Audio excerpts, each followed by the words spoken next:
Assalamualaikum warahmatullahi wabarakatuh. Halo teman-teman semuanya, perkenalkan kami dari kelompok 3 yang akan membahas mengenai water cycle atau siklus air. Namun sebelum itu, perkenalkan saya Najmul Jana sebagai moderator dan juga teman-teman saya. Saya Chelsea Talsanabila sebagai presenter. Saya Nur Aziza sebagai presenter. Saya Nur Ainun Wahyuni sebagai presenter. Saya Afifa Pratiwi sebagai presenter. Saya Rifki Agung sebagai presenter.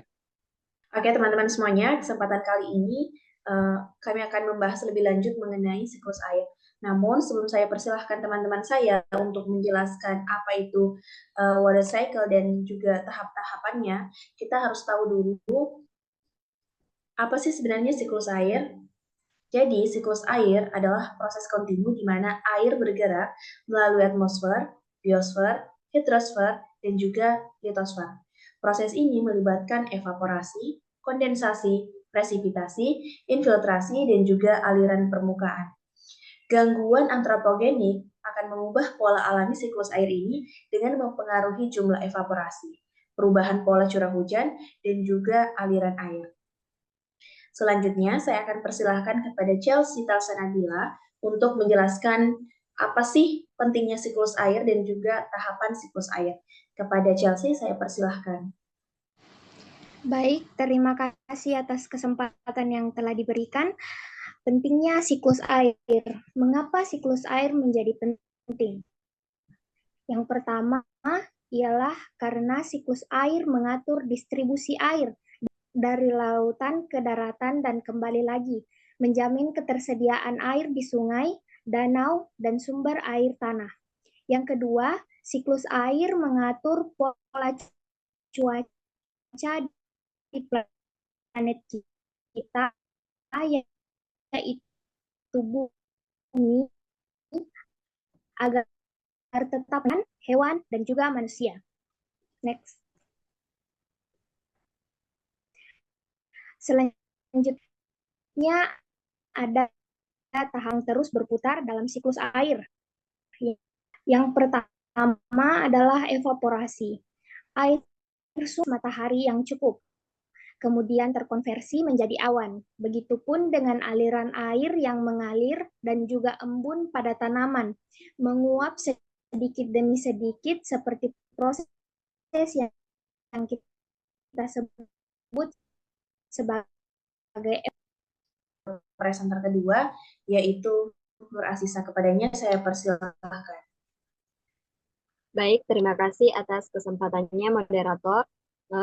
Di sini saya akan menjelaskan tahapan kedua dari siklus air, yaitu kondensasi. Setelah evaporasi, uap air yang naik akan mendingin dan mengalami kondensasi yang kemudian membentuk awan. Kondensasi adalah bagian penting dari siklus air karena tanpa proses ini maka tidak akan ada pembentukan awan. Salah satu contoh peristiwa kondensasi yaitu hujan dan juga pembentukan embun di pagi hari. Sekian dari saya kembali ke moderator. Selanjutnya kita beralih ke presenter ketiga, yaitu Nur Ainun, yang juga akan membahas mengenai tahap siklus air. Kepadanya saya persilahkan. Baik, terima kasih kepada moderator atas kesempatan yang telah diberikan. Tahapan siklus air yang selanjutnya yaitu presipitasi. Ketika awan menjadi semakin berat karena tidak mampu lagi menahan molekul-molekul air yang ada, presipitasi akan terjadi. Sebagian hasil presipitasi seperti hujan dan sisanya akan berada di lautan. Next, yang terakhir yaitu infiltrasi. Selanjutnya adalah air hujan yang mengalir kembali ke sungai dan juga meresap ke dalam tanah. Dan proses yang terakhir ialah mengalirnya air dari sungai dan aliran air dikarenakan gravitasi. Yang dimana saya kembalikan ke moderator. Selanjutnya kita beralih ke presenter keempat, yaitu Afifa yang akan membahas mengenai apa sebenarnya itu sedimentasi dan juga dampaknya. Kepada Afifa, saya persilahkan.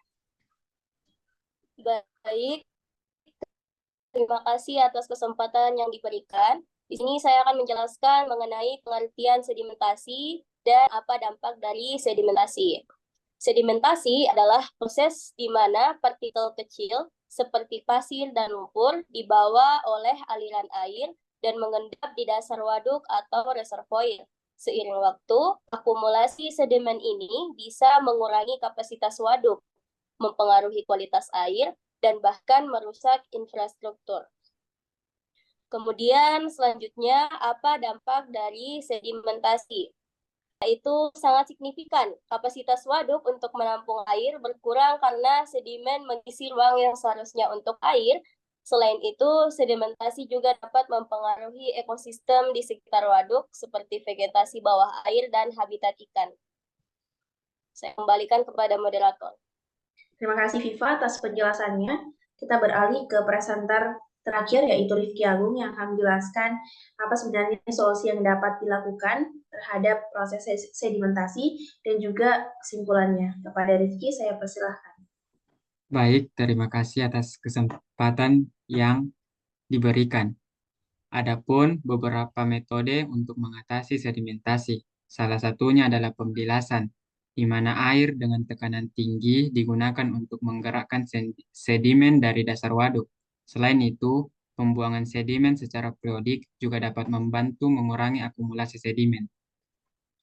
Adapun kesimpulan yang dapat kami tarik dari diskusi kami yaitu siklus air atau siklus hidrologi adalah proses kontinu di mana air bergerak melalui atmosfer, biosfer, hidrosfer, dan litosfer.